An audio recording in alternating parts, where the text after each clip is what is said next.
আসসালামু আলাইকুম শুধু দর্শক, একটি এসি ডিসি লাইন চেঞ্জার দিয়ে সাধারণত ইনকিউবেটর আমরা যে তৈরি করে থাকি W1209 এই সার্কিটটা ব্যবহার করে সেটির আজকে আমরা পরিপূর্ণ সমাধান দেখানোর চেষ্টা করব।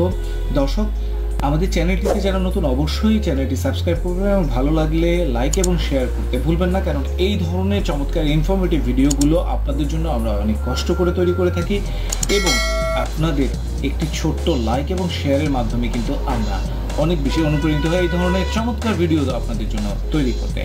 দর্শক, চলুন আমরা কথা না বাড়িয়ে সরাসরি ভিডিওটি প্রবেশ করি। দেখতে পাচ্ছেন আমরা পুরো কানেকশনটি কিন্তু আপনাদের জন্য অলরেডি রেডি করে ফেলেছি।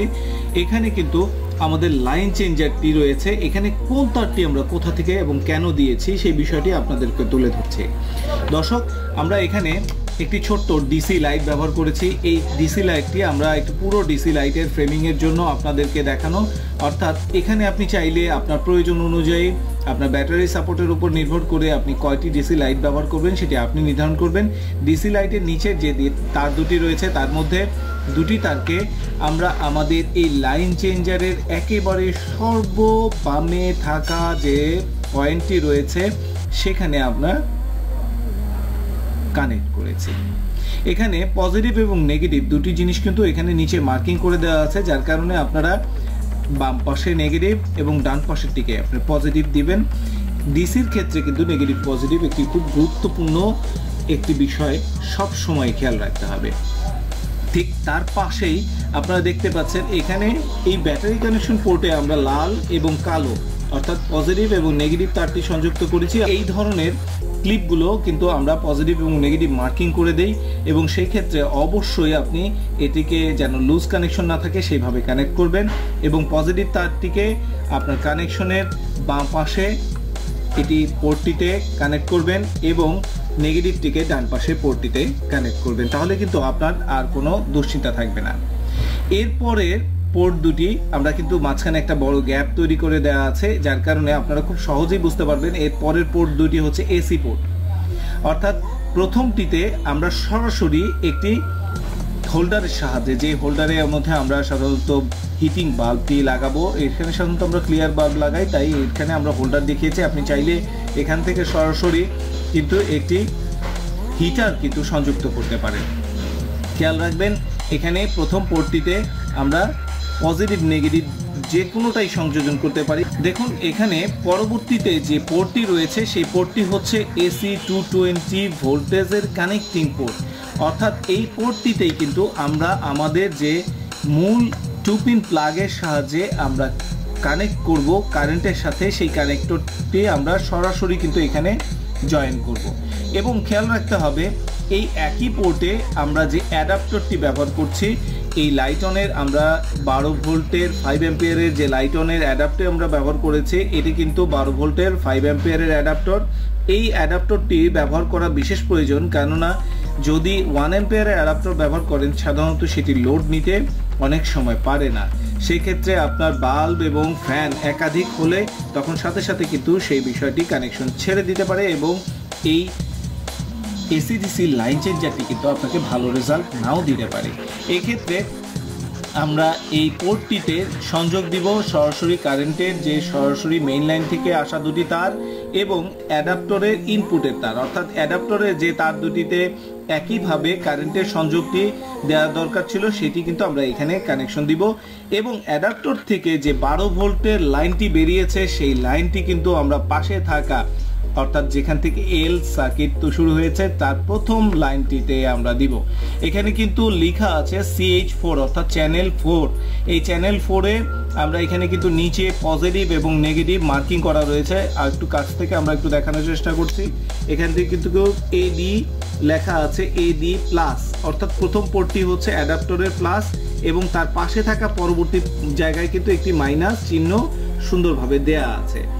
এইটা কিন্তু আমাদেরকে খেয়াল রাখতে হবে এবং সেখানে কিন্তু আমরা সুন্দরভাবে প্লাস এবং মাইনাস জায়গাটিতে লাল এবং কালো তার সংযোগ করেছি।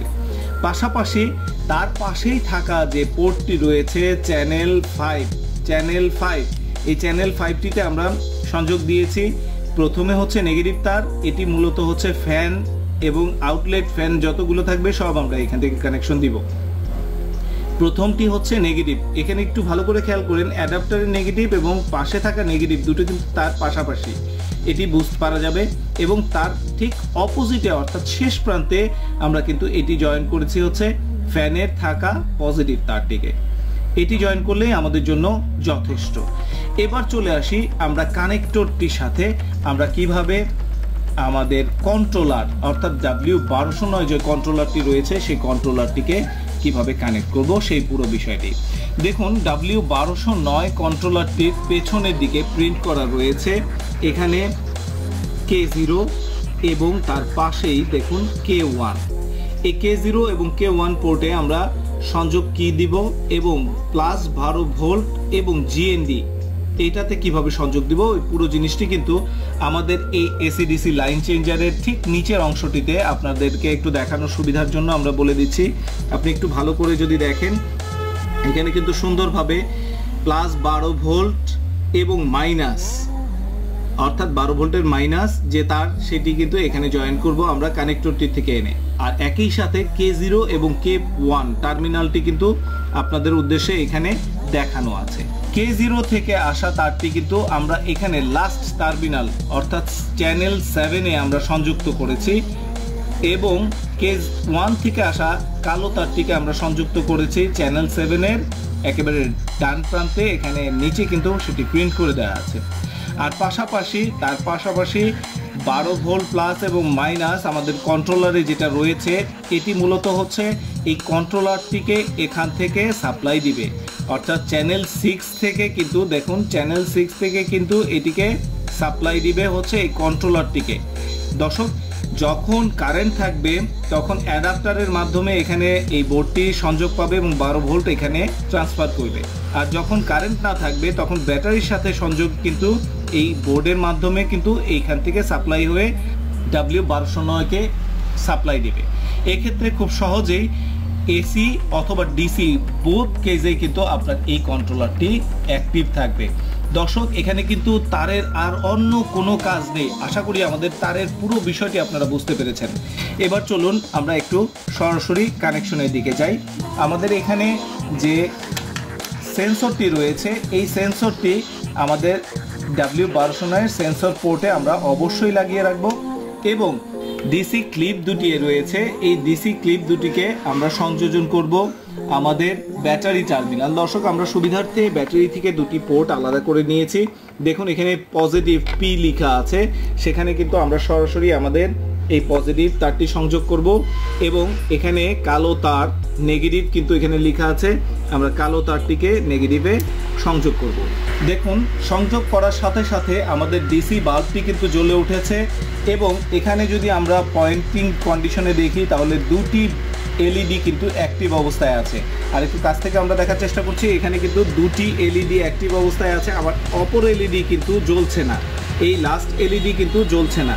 তার মানে যখন শুধুমাত্র কারেন্টের থেকে কানেকশন পাবে তখন কিন্তু সবগুলো এলইডি একই সাথে জ্বলবে।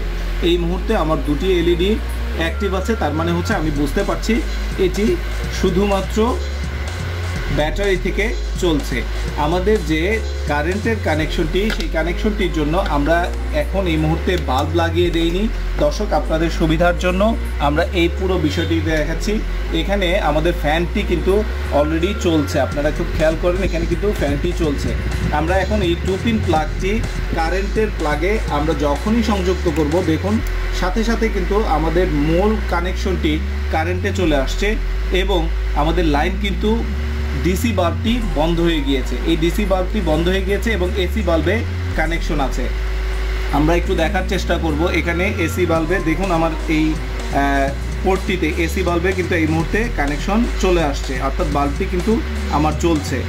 আর যখন অলরেডি আমাদের টেম্পারেচার হয়ে যাবে তখন কিন্তু এটি এখান থেকে কানেকশন বন্ধ করে দিবে। আমাদের কন্ট্রোলারটি অর্থাৎ W1209 যে কন্ট্রোলার রয়েছে এই কন্ট্রোলারটি কিন্তু সাথে সাথে আমাদের পুরো অ্যাক্টিভেশন বন্ধ করে দিবে এবং এতে করে কিন্তু তখন আমরা বুঝতে পারবো। এখন এই ক্ষেত্রে আমরা এই পুরো সেটআপটিকে অবশ্যই আমরা একটু বুঝে নেওয়ার চেষ্টা করব। দর্শক, খেয়াল করবেন যখনই আপনি পুরো কানেকশনটি কমপ্লিট করবেন তখন প্রথম বাটন সেট বাটনটিতে আপনি একটু চাপ দিয়ে ধরবেন, তাহলে আপনি দেখবেন এটি লাফাচ্ছে।